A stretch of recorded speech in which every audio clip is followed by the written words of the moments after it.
各位觀眾大家好，今日咧同大家講下香港身份證嘅問題。咁呢一個當然係永久身份啦，係嘛？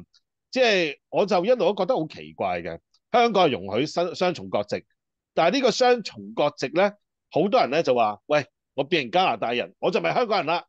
哇！呢個講法都幾特別喎嚇，我真係諗下喎，我唔知道呢一班香港人咧有冇享用香港嘅福利咧嚇？好似仲有喎，咁即係佢係香港人啦，係嘛？咁佢攞外國護照嚇去到嗰度話有公民身份，咁你雙重國籍究竟係點咧？我梗係要請阿法律教授阿趙創榮教授去傾一傾呢單嘢。如果唔傾咧，我諗好多人咧都係迷迷糊糊。喂，究竟我移民咗個外國，我係唔係冇咗香港身份咧？咁我哋知道啦，最近好多人都講，喂，李嘉誠係加拿大商人啊，任建峰又係一個澳洲籍嘅人士啊。咁究竟係點樣咧？呢班人係咪可以話，喂，我唔承認我自己有香港身份證，或者我剪咗香港身份證，我就唔係香港人咧？嗱，呢一點我相信大家都有疑惑嘅，所以呢集咧一定要睇。咁啊，節目開始嘅時候，請大家訂閱香港識識同埋大衛 Sir 嘅頻道。仲有好多謝大家對大衛 Sir 嘅努力啊！多謝大家，教授，請教你先呢個問題。冇啊，呢個問題其實係老生常談嚟嘅，因為香港係一個特別行政區，係中華人民共和國嘅香港特別行政區。呢個特別行政區係同中國內地嘅公民有別嘅地方，就係我哋既可以攞住香港嘅永久居民身份證，又可以攞港澳居民翻去內地嘅通行證。如果你移咗民，亦都可以攞住你另外一個國家嗰個護照，即係話你有雙重身份。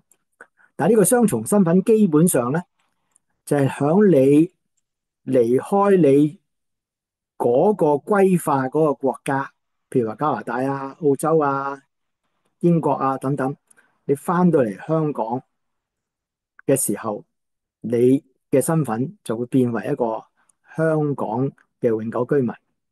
咁所以咧，喺咁嘅情況之下咧，作為一個香港永久居民咧，你嗰個外國嘅國籍就會被視為你暫時放棄咗嘅，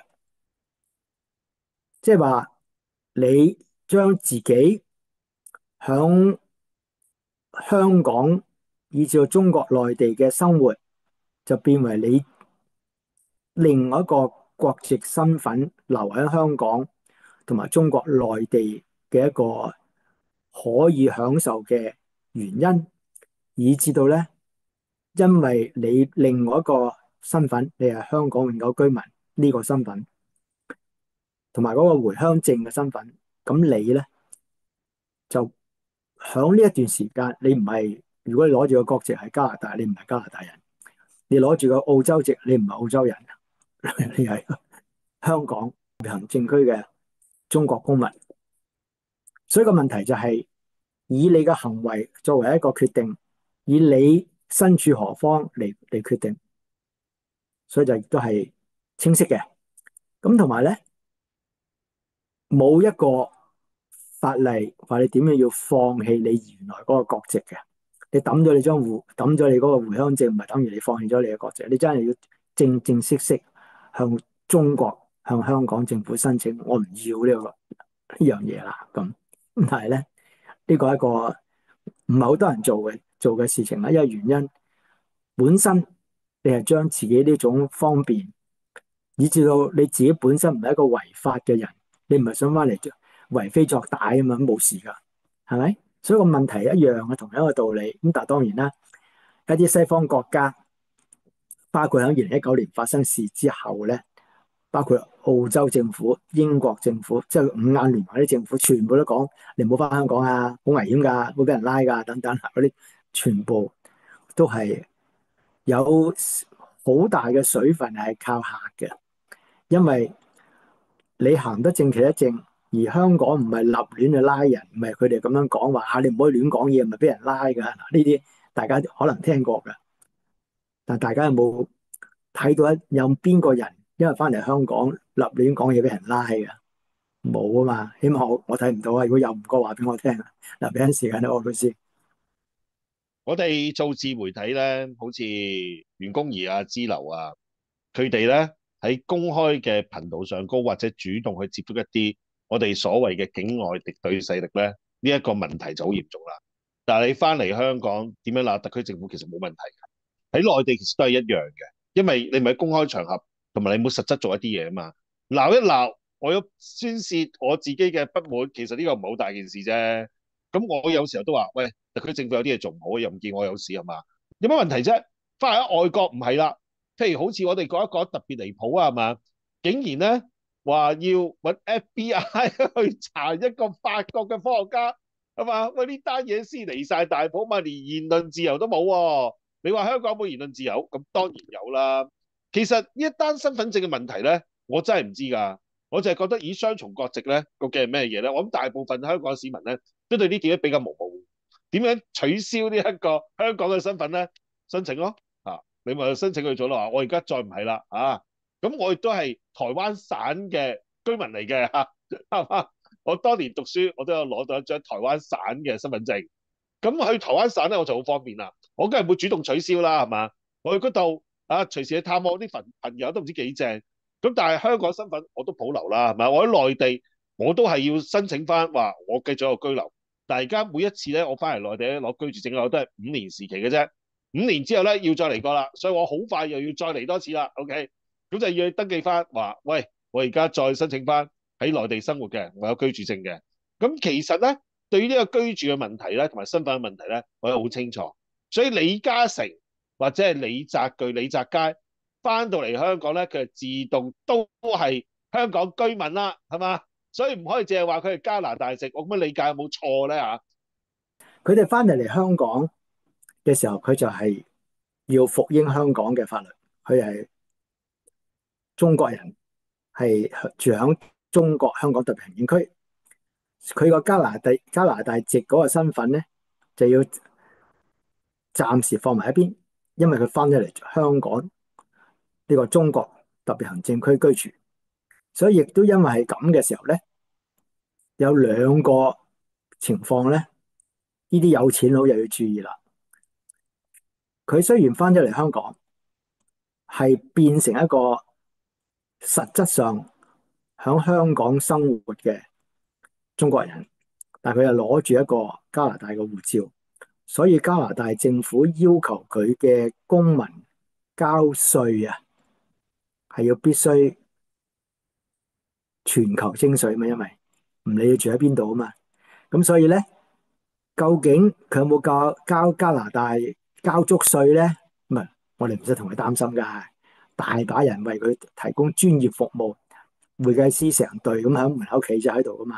所以呢個唔係我哋擔心嘅問題，但係咧反而係加拿大政府關心嘅問題。嗱，一個舉個例，大家都會突然間會睇到警覺嘅。今次呢位李先生碰到嘅巴拿馬嘅問題，佢賣佢嗰啲港口嘅問題，作為佢國家嗰個加拿大，有冇出過一句聲咧？係真係冇嘅，因為咧李嘉誠咧以前就3番5次就表態話長和係絕對唔會遷冊噶嘛。咁後來咧，但係長和就改咗註冊地咯，唔再喺香港，而係喺開曼群島啊。咁啊呢一個出爾反爾啊，食言而肥。雖然佢哋就完全仲肥啦，係嘛？但係對一個商人，我哋都知道牙齒當金使，講咗乜嘢就係乜嘢噶啦。咁佢係加拿大人，但係加拿大冇出聲，原因佢係咪加足稅？嗱，頭先教授講咗啦，好多會計師團隊去幫佢諗噶嘛，係嘛？同埋你喺美國任何地方都可以避稅嘅嚇，你設立一個家庭基金或者叫家族基金，其實就 O K 噶啦。你避稅避到你唔信啦，特朗普交幾多稅啊？大家知唔知啊？嚇，一個普通嘅小市民交稅都多過佢啊！咁你話啦，特朗普識唔識做呢樣嘢？梗係識啦，係嘛？更加唔使講，佢跟住落嚟500萬美元嘅金卡又嚟緊啦，呢單嘢實在好嚴重。咁亦都有問題想請問下教授嘅，就係咧和黃咧嘅註冊地喺開曼群島，咁佢即係唔係香港公司啦，係嘛？唔會受到香港法律嘅監管係咪咧嚇？請教你。哇！呢個問題好刁鑽喎。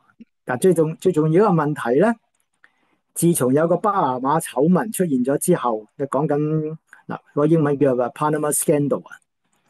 嗱，嗰個咧係由呢個國際記者組織就係做一個深入調查研究，就發現咧就好多世界上面出名嘅有錢佬，以至到一啲名人，包括香港一啲著名嘅明星、中國內地嘅明星等等諸如此類咧，係通過巴拿馬嗰個註冊嚟去迴避一啲應該繳而未繳或者專登唔俾嘅稅項嘅。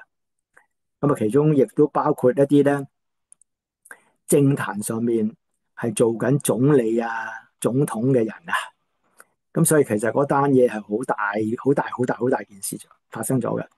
咁自從之後咧，所有響呢啲避稅天堂，包括頭先你講嘅開曼群島咧，註冊嘅公司一樣被曝光出嚟嘅時候咧，響香港法律上追究唔到佢，但係實質上咧，嗰個避稅嘅方針方式咧係已經變咗質嘅，唔係當年咧就話啊，我喺嗰度就唔係嗰邊嘅公，唔係香港嘅公司啊等等，你喺邊度揾食，你喺邊度賺錢，你就要履行你要做嘅東西。嗱，呢個係我嘅理解啦。咁啊，當然一啲我唔係會計師啊，咁啲會計師或做會計嘅朋友咧，佢哋更加深入淺出嘅一種解釋啦。我係做唔到嘅，因為我唔係呢個專業啦。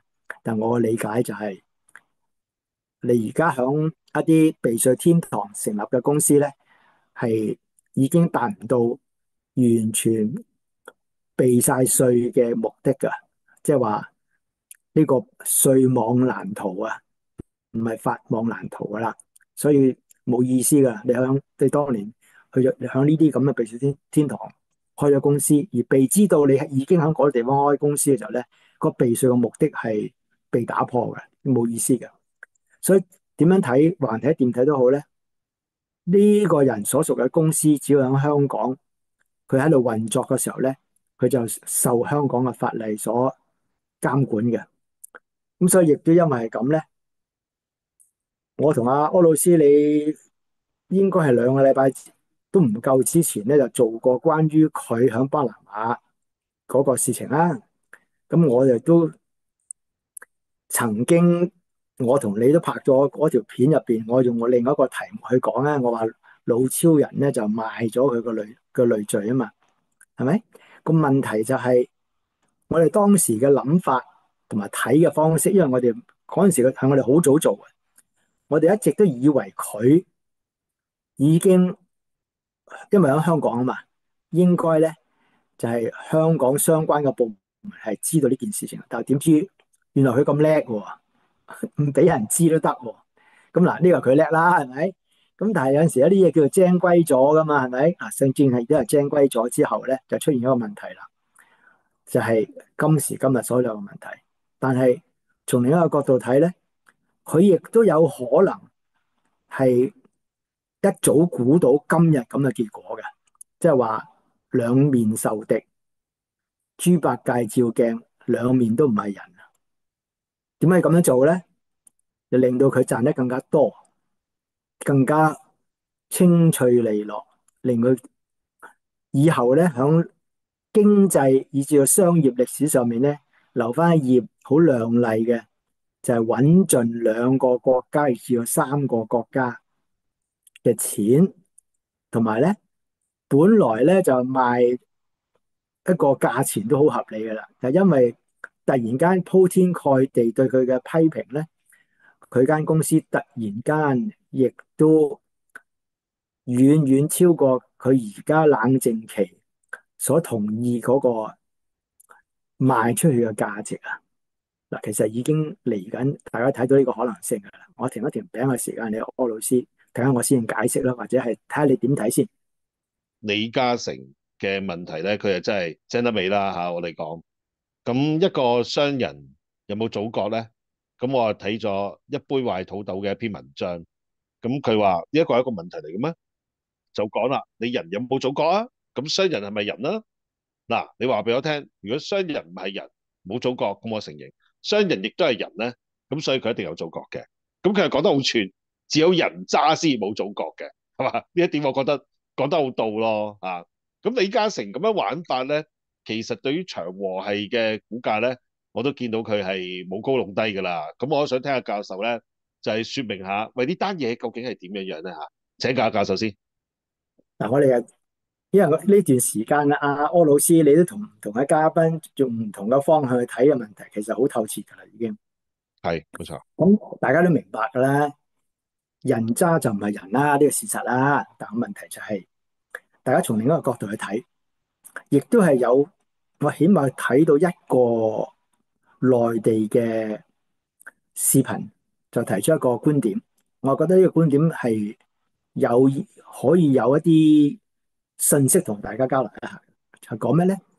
就喂，大家有冇覺得我哋被利用咗啊？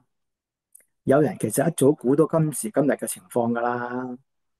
咁點解要咁樣做啊？咁原因呢，就係第一就揾咗特別離譜嗰委託嗰間公司就賺咗一筆先。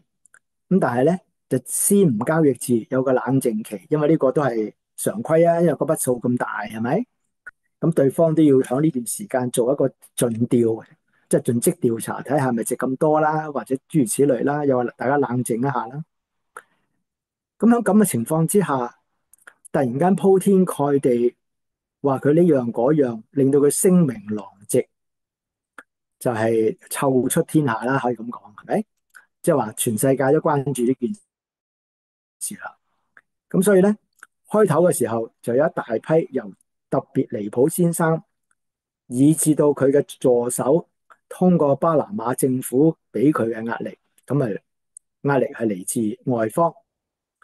咁但係當香港嘅自媒體，例如阿柯老師等等，鋪天蓋地唔同嘅方向去討論呢件事情，就形成咗一個內在嘅壓力，就係嚟自佢註冊嘅地點，即係香港，以至佢呢個註冊地點所屬嘅中央政府中國外交部都出埋嚟講啦。喺咁嘅情況之下咧，就形成另外一個壓力啦，就係嚟自自己註冊嘅嗰個地區嘅內部出現嘅問題啦。咁變咗咧，就佢好活生生地營造自己係一個受害者。嗱，無論我哋點樣話咩渣啊，係乜嘢呢樣嗰樣，即係或者可以咁樣講，無論我哋點樣極端無所不用唔同嘅文字去形容呢個所謂商人，以至話商人有冇祖國等等都好，佢今次響整個世界嗰個地緣博弈下邊咧，佢成為一個好亮麗嘅典型例子，係夾咗喺兩個大國之間去做嘢，去生存啦。咁所以咧就出現咗下邊我講嘅可能性啦，就係咩咧？喺普通法入邊就有一個方式係令到咧已經簽咗約嘅人，或者未簽約喺冷靜期嘅人，或者係組織，完全係用被脅迫、被一啲無形嘅壓力迫使到佢哋必須唔履行呢個合約，而不會觸犯無理違約嘅呢種控告啊。咁啊，英文咧，我哋就叫做嗰個 coercion，就係脅迫。coercion 入邊咧有兩個法例嘅，一個就係 duress，一個係 undue influence。咁啊，呢啲英文字就唔好煩大家啦。最重要一點咧就係話，喺個普通法入邊咧有超過到而家為止，我冇記錯說話，但係有30個好典型嘅案例都講咗呢一方面嘅嘢。咁啊，coercion 係 coercion，duress 係duress。undue influence 咧就 UNDUEINFLUENCE。嗱，呢一大堆英文字都係一個中文字囊括晒去講啦，即係唔想同大家咬文嚼字咧，係脅迫，而咧係被逼到咧係必須違約，但係呢個違約咧係不在於違約人嘅主觀，而係在於違約人受到嘅客觀事實而被逼佢必須要終止呢個合約。咁所以咧，響呢間公司嚟講，呢個96歲嘅人嚟講咧，佢有非常之合情合理合法嘅理由咧，去唔履行呢張合約嘅，去同美國嗰間公司講，我唔玩啦，因為咧我受到大家都睇得好清清楚楚嘅嚟自美國嘅脅迫，嚟自我對唔住自己國家嘅嗰種壓力，咁所以咧我冇辦法唔去放棄呢個承諾，連對唔住都唔使講噶，咁啊搞掂噶啦，對方要告佢係告唔入噶，咁所以咧呢個係佢可以做到嘅亡羊補牢嘅方式。咁但係當然啦，有啲朋友就話唔係喎，佢嗰個系統好多生意噶嘛，咪影響埋佢其他嗰東西咯。嗱，當佢走出嗰一步，去同外方去聯絡，要賣呢啲東西嘅時候咧，就遠遠偏離咗我同柯老師開始做第一條片，應該係2個禮拜之前做嗰條片，我哋就以為佢已經同中央政府講咗，同香港政府亦都講咗，等等，就做好晒佢應該做嘅一個責任，佢冇做到啊嘛。咁係你自己引致嘅後果，即係話你自己留低嘅蘇州，你咪自己清理咯，係咪？咁所以亦都係因為咁嘅方向咧，佢係咁樣做。嗱，當然用翻公眾嘅嗰種諗法啦，就話香港咪直頭用呢個國家嘅利益、國家安全嘅理由，唔俾佢買咯，咪搞掂咯，係咪？一次過搞掂，中國政府同佢孭咗呢個鑊，即係話本嚟佢做錯咗嘅，即係你根本唔喐，你唔傾啊，即係話你唔去賣呢樣嘢，你咪有啲壓力照嚟咯，係咪？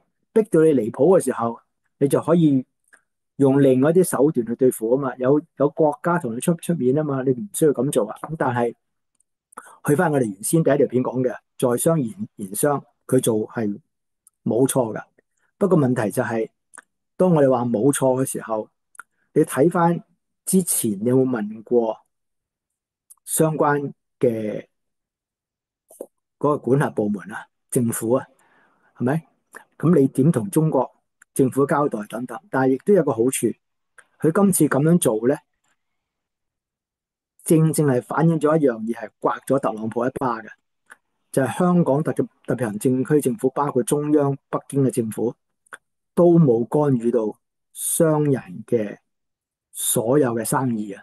呢個係一個好亮麗、好清晰嘅一個事情發生咗啦，即係話，如果中國政府真係管佢，將啲香港公司夾到實一實嘅時候，呢位姓李嘅先生根本連同對方做交易傾偈嘅機會都沒有啊嘛，所以亦都證明咗咧，中國政府坦蕩蕩地話俾國際聽，用行動話俾國際聽，我哋冇去阻撓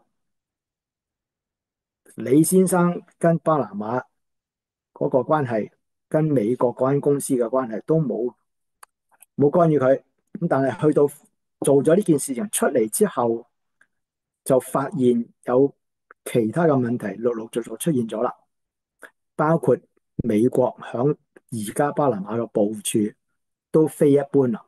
喺咁嘅情況之下，加埋 G7嗰7個外交部部長對台灣省嘅指指點點，以至到美國嘅外交部公然去將唔承認呢個台灣係一個實體嘅呢種咁嘅文字，而且話支持一個中國呢啲文字都拎走嘅時候，就唔係咁講噶啦，就喺地緣政治入邊變晒樣。喺咁嘅情況之下咧，李先生出售佢嘅海港碼頭咧，就牽涉咗國家安全同埋國家利益嘅問題啊！嗱，俾陣時間你柯老師。多謝教授嘅分析同埋詳細嘅說明。咁咧，而家有人就喺度講啦，就話我哋中國脅迫緊李嘉誠啦。但係我真係睇唔出有乜嘢我哋脅迫李嘉誠咯。我唔知咁樣，我咁樣嘅理解啱唔啱啦嚇。其實係佢冇如實咁樣將呢件事咧，好公開透明咁樣去公開招標。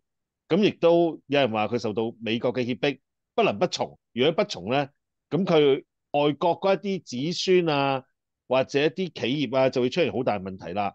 所以我哋咧就應該向一個賊屈服啊，唔屈服咧就唔得嘅。我覺得呢個講法咧，我真係講真嗰句啊，我真係聽到之後，我就覺得唔係咁正確咯。我唔知道教授點睇咧嚇，佢有冇受到我哋中國脅迫咧嚇？嗱，如果我用一啲滑頭啲嘅表達方式，呢就係見仁見智，係咪？好滑頭嘅。但係問題就去翻你頭先講啦，究竟呢位要賣嘢嘅人，佢持一個乜嘢態度去賣佢嘅東西？嗱，我仍然強調一點咧，我同柯老師去做第一條片嘅時候咧，我哋嘅假設就係佢已經做晒所有嘅程序，中國政府着咗綠燈。咁但係我哋咧又亦都忽略咗一個問題，就係中央政府從來不管，香港特別行政區政府亦都不管商人嘅商業活動。但係咪咁樣你就可以胡作非為咧？咁大單嘅交易係咪你唔講咧？嗱，所以個問題就係話，我同柯老師第一次講呢關於佢嘅事情嘅時候咧，我哋已經假設咗佢講咗，而咧係攞到一個默許去做呢啲事情啊嘛。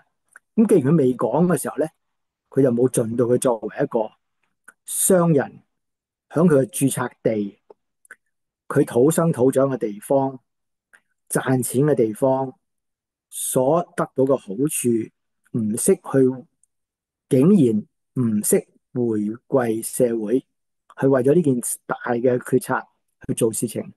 因為大家都知道，特朗普要收翻巴拿馬，喺佢未上任之前嗰11月，一上任之前已經講呢件事噶啦，就講得沸沸揚揚噶啦嘛。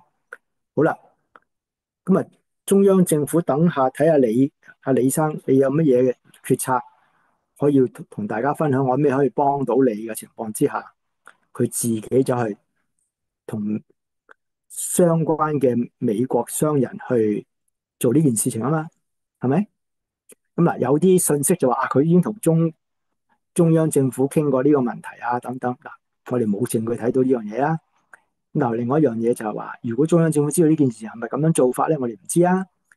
但係好清晰就知道今次嘅反應就係話咗俾大家聽，中央政府真係唔知啊嘛。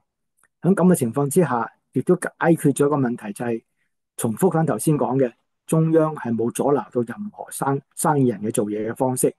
但係當你要去做一個決策，要賣嘅時候咧，係咪要再去商量咧？嗱，你作為一個識揾錢揾得咁叻嘅人，難道你唔知唔懂？嗱，呢個好難令人哋信服咯。咁所以個問題就係你做咗一個唔應該做嘅行為，令到呢個事情越嚟越複雜化，影響到整個國家，影響整個香港喺航運上面嗰個發展，整個國家嘅發展大局嘅時候，國家提一個問題出嚟，就唔係脅迫啦，呢個就係國家嘅國策入邊，你點樣去配合啦？我正都講啦，佢係香港有香港身份喺度啊嘛，咁你咪要服膺翻香港相關嘅法例要做嘢咯。咁所以就唔屬於脅迫啦。咁但係問題就始終都係嗰句啦，你對香港以到中國嘅政策有芥蒂、有偏頗意見，你永遠都唔會聽得入，接受呢啲睇法。